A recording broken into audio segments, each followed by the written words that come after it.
You might think having regular periods means everything's fine with your fertility, but that is not always the case. As a board-certified OBGYN, I see this mistake all the time, and it's just one of 5 fertility red flags you need to be aware of. The last one, I'm not even sure most people even have any idea that it can contribute to difficulty conceiving. Thank you to the sponsor of today's video, Anito. We'll hear more about them in a minute. Now, let's jump in to the fertility red flags. The first fertility red flag that you need to be aware of is trying to get pregnant for 6 to 12 months and not achieving a pregnancy. The reason that this is a fertility red flag is because it is the actual definition of infertility. So infertility is defined as trying to get pregnant, meaning regular unprotected intercourse happening over the course of 12 months without resulting in a pregnancy, unless you are over the age of 35, and then we knock that down to 6 months. The reason for that is really just because over the age of 35, there's a bit more pressure with regards to ovarian reserve and things like that, and we would like people to seek out a specialist opinion sooner rather than later if they fall into that category. There's a lot of causes of infertility, and honestly, in a lot of cases, we don't actually end up lining out what exactly is going on. The most common cause of female factor infertility is going to be ovulatory dysfunction, and that's going to be about 20 to 25% of female factor infertility. Now, the reason I'm dividing that out is because there's also a oft forgotten part of infertility. When someone shows up in my clinic, they think they are always going to be the problem. But in about a fourth of cases, male factor infertility is actually going to be the issue. So it's really, really important when you start to initiate the evaluation of this that both partners are evaluated equally so that you don't miss the actual cause in the part of working it up. A lot of couples will actually end up having 2 factors, one from each of them, or even 2 factors in one person. So there's lots of other causes as well. For female infertility, after ovulatory dysfunction, which would be just not ovulating or ovulating irregularly, the next most common cause is going to be tubal factor infertility, meaning the tubes are blocked for some reason. So after ovulation happens, that oocyte or sperm, for whatever reason, either can't meet, or once it meets and makes an embryo, that can't move through the tube appropriately. So with regards to those groupings that we just talked about, male factor is going to typically be things like no sperm or a low sperm count, or sperm that are just wonky shaped and they don't really make their way to the egg very well, or they have low motility, they can't swim to find the egg very well. Those are all kind of in the male factor infertility grouping. And then for the female factor, the 2 distinct groups that we talked about, which are not all of them, but they are the most common. For ovulatory dysfunction, you're going to see that be things like PCOS or thyroid disorders that cause ovulation to not happen at the correct time. You can have things like hypothalamic disorders or people who have really severe eating disorders and are malnourished and they stop ovulating.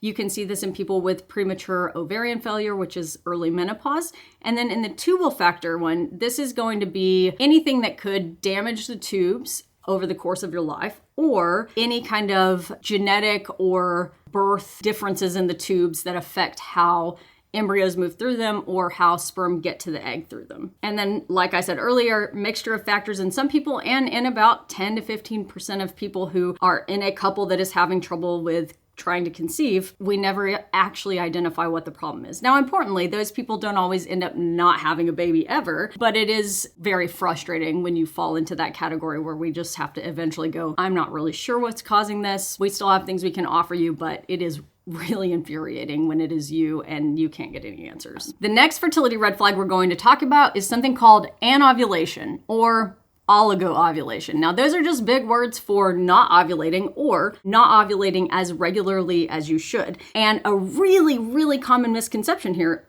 is that if you are having regular periods, you are regularly ovulating. And that is just simply not always the case, unfortunately. You can have fairly regular bleeding without actually having regular ovulation. You can have anovulatory bleeding, where you have bleeding that is a bit unpredictable and at different times. And you can sometimes ovulate and sometimes not. Now, how do you know if that's happening? Well, it makes sense that you would ask that, and it also makes sense that you'd be confused. We have data that says a majority of people don't understand ovulation or even how to know if they're ovulating, which is Fine. That's why I'm here. That's why I exist on the internet, right? So how would you go about finding out if you are actually ovulating? You can do this kind of with some tests that you get at the store. So you get a OPK, which is an ovulation prediction kit, and that just checks for LH surge. Now, if you've watched my menstrual videos about the menstrual cycle, you know that LH surge in the middle of the cycle is what kind of prompts ovulation. However, that's only giving you a little information, and that's saying you probably will ovulate, but it's not confirming that you actually did. And you can also get false positives and false negatives with an LH surge, an LH prediction test. It can predict that you probably will ovulate, but it's not really a yes, you did ovulate answer. So how would you go about finding out, yes, you did ovulate? The answer to that comes down to progesterone. So you see there in the second half of the cycle, progesterone starts to rise. Now, we've talked about this at length. I think it's so cool. You know, I love talking about the menstrual cycle. But what happens basically is that ovulation site where you grow an egg and then it ovulates, after that, it turns into something called a corpus luteum. And it's a cyst, a functional cyst, but not a cyst like you think about like, oh my gosh, we need to take it out. A functional cyst is a hormone producing area at the prior ovulation site that has a very important function. And that function is to produce progesterone, which is how you get that rise in the second half of the cycle after ovulation. So you can actually check for a progesterone level about a week after you think you ovulated. And if it's above a certain level, that can confirm that you actually did ovulate. Now, that requires a blood draw if you go in and have it done at your doctor's office. So it's not really like you wouldn't want to be doing that every month, but it is something that you can talk to your doctor about. We can also look on ultrasound, which is fairly reliable, but you have to be getting ultrasounds all the time in order to do that. So it can get a bit confusing. And we'll talk about Anito, which can help with some of that confusion as well. They are the sponsor of today's video. But first, let's talk about some causes of anovulation and oligo-ovulation, which again, anovulation is not ovulating at all. Oligo-ovulation is not ovulating at a regular interval that you would expect, which is like every 28 to 38 days-ish. And some of those things that can cause that, the most common is going to be PCOS, which is polycystic ovarian syndrome. This is a endocrine disorder which causes a disruption in the way basically that your brain, which makes a lot of your hormones, communicates via those hormones to your ovaries. And instead of doing like a normal brain to ovary discussion happens, where the brain makes some hormones, picks up the phone, hormones go to the ovary, that tell the ovary pick up the phone, hey, you should make an egg and release it. In someone with PCOS, they do eventually make that connection, but they just kind of go all over the first place first, and the hormones go there and they go there, and the ovaries aren't listening, and everything is kind of just chaotic. So what that can do is cause these little tiny LH surges where you could probably get a positive LH on an ovulation test and not actually end up ovulating. So that's why you have to know if ovulation did occur, not just if the LH increased at any point.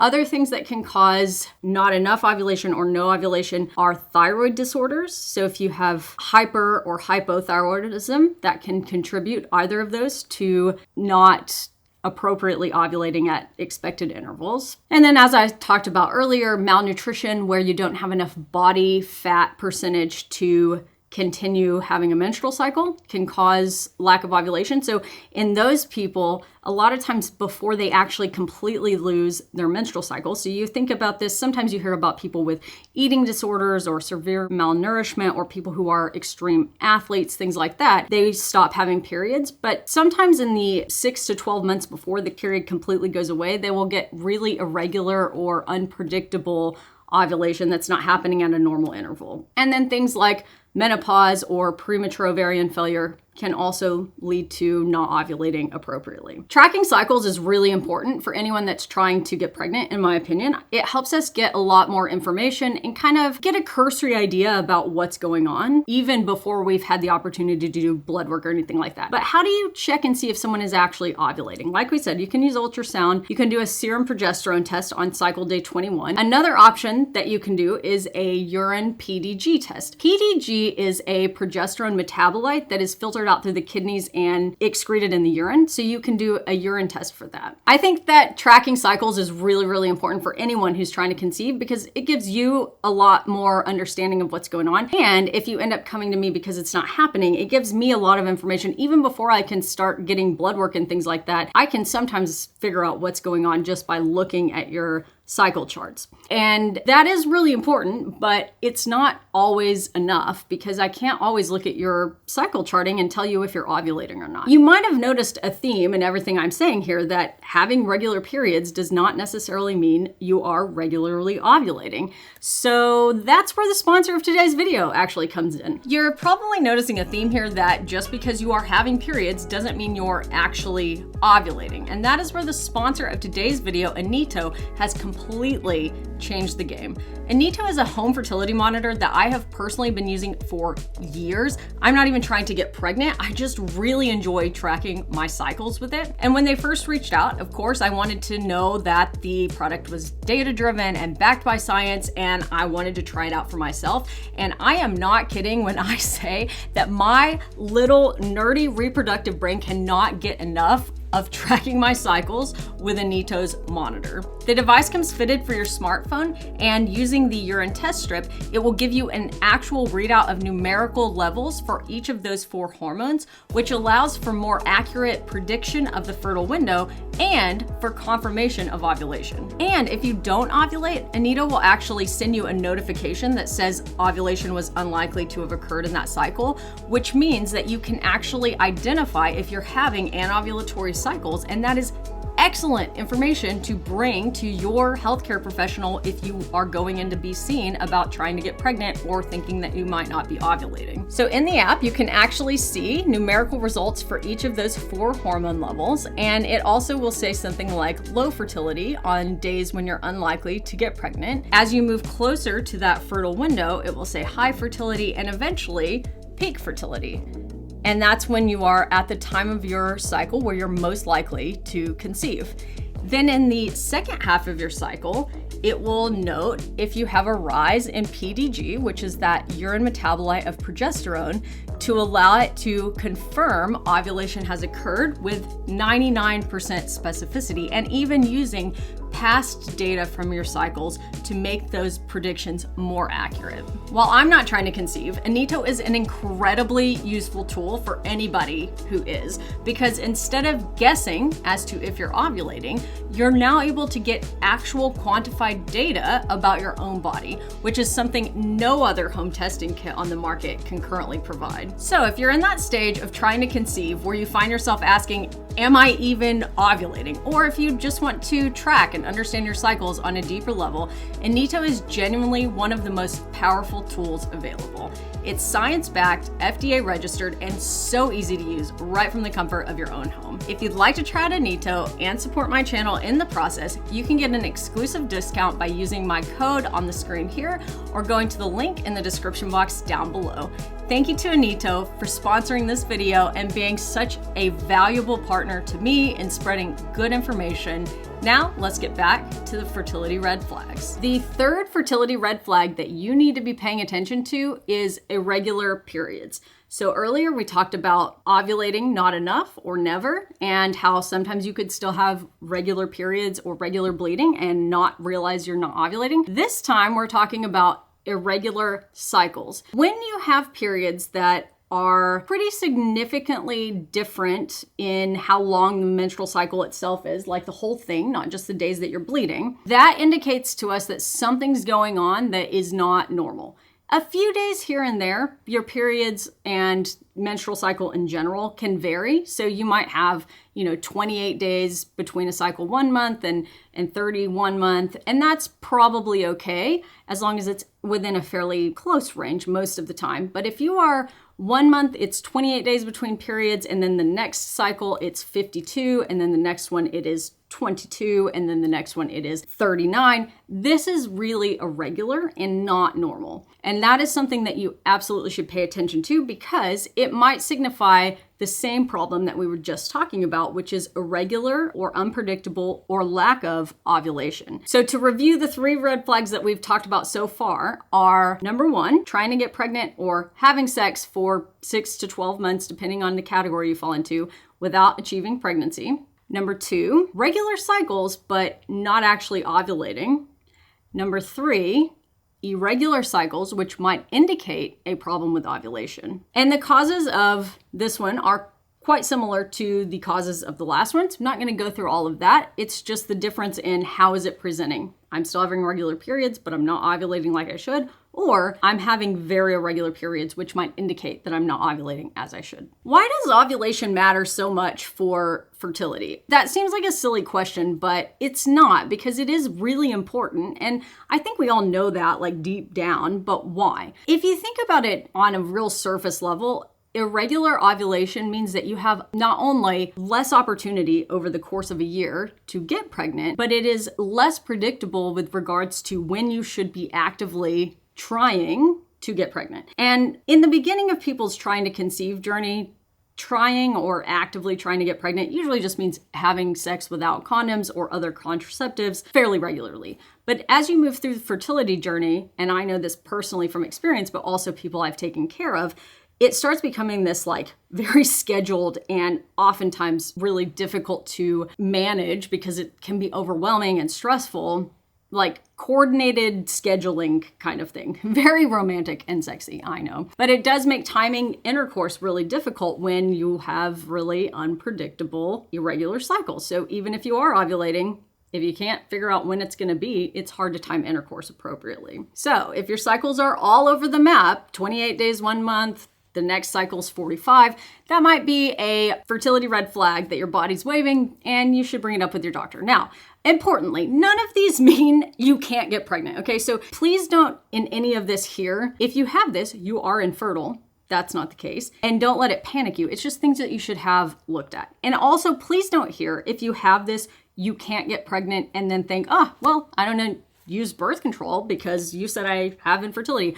I don't know that. I'm just telling you things that might pique your interest to bring up with your doctor, not things that you should decide without the help of a professional actually represent anything that is worrisome. The 4th fertility red flag we're going to talk about is pelvic pain. Pelvic pain would be categorized into several different types. You have acute and chronic, many different kinds of presentations of this, but what I'm talking about really is basically like severe menstrual pain. If you have period cramps that keep you from living your normal life, that's probably something you should bring up with your doctor. Again, doesn't necessarily mean you have infertility, just could be a red flag that something's going on. It could be that you have really significant pain with intercourse, and that also does not automatically mean infertility, but it is a sign that you should have it checked out just in case. And then sometimes people have just random chronic pelvic pain that has nothing to do with their menstrual cycle. It's there all the time, or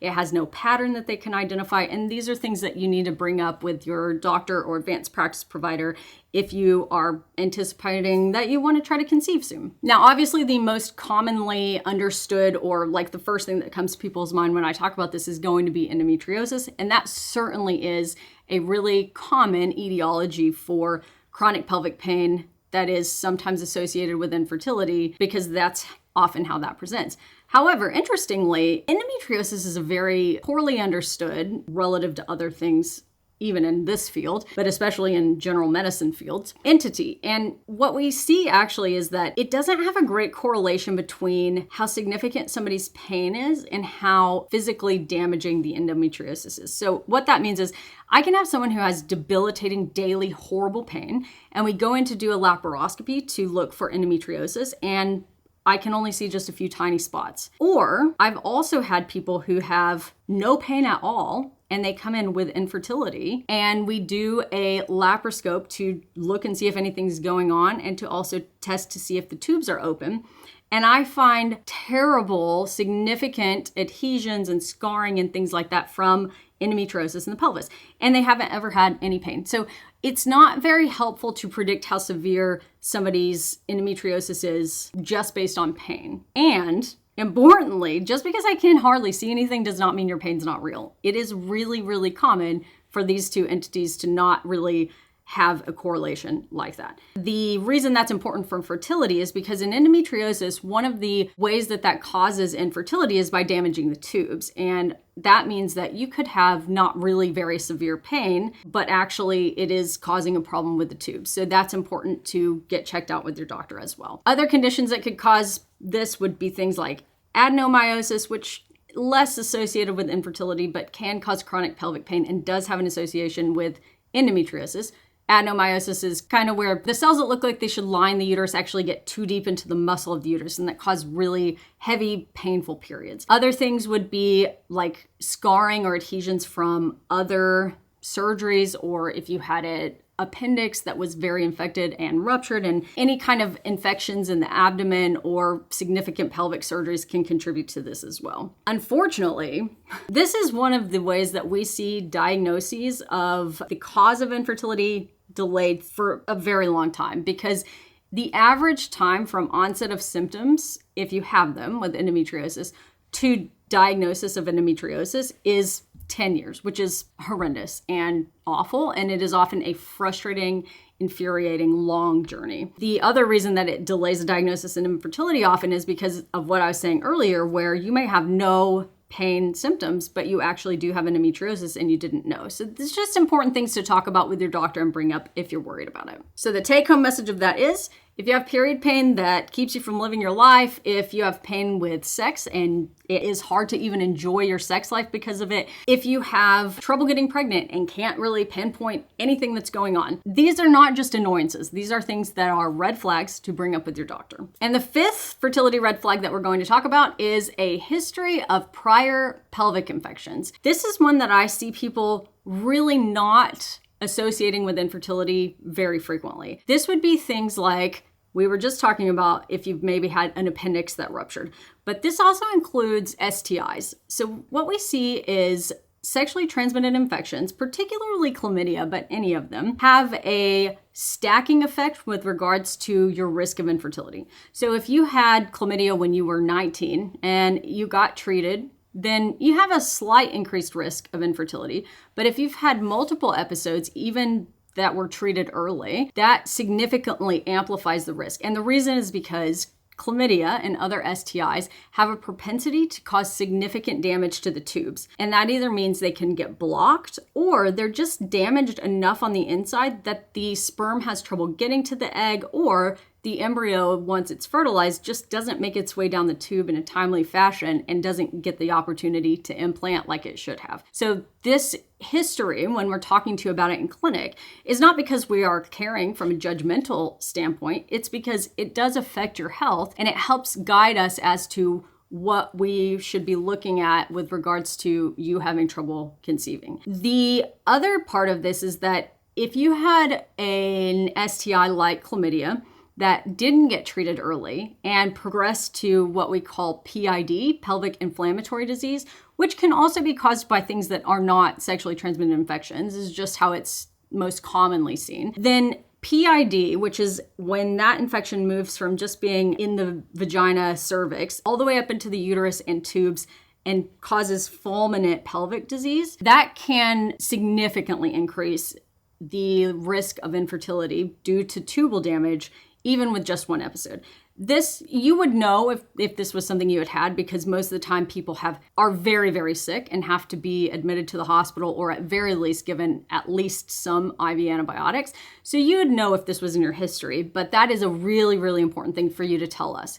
Any bad infections in your abdomen or pelvis, any surgeries in the abdomen, any history of STIs or pelvic infections, all very, very important and representative of a red flag with regards to fertility that you should bring up with your doctor or advanced practice provider. I hope that you've learned something today. None of these were meant to scare you, simply to give you information on fertility red flags. And I hope that you will check out Anito, the sponsor of today's video, because they make trying to conceive a really, really geeky, interesting adventure, but also are very, very helpful with regards to confirming ovulation, which takes away a lot of the guessing game of trying to get pregnant. If you're new here and you're not subscribed, we would love to have you. Thanks for being here. I'll see you next Monday.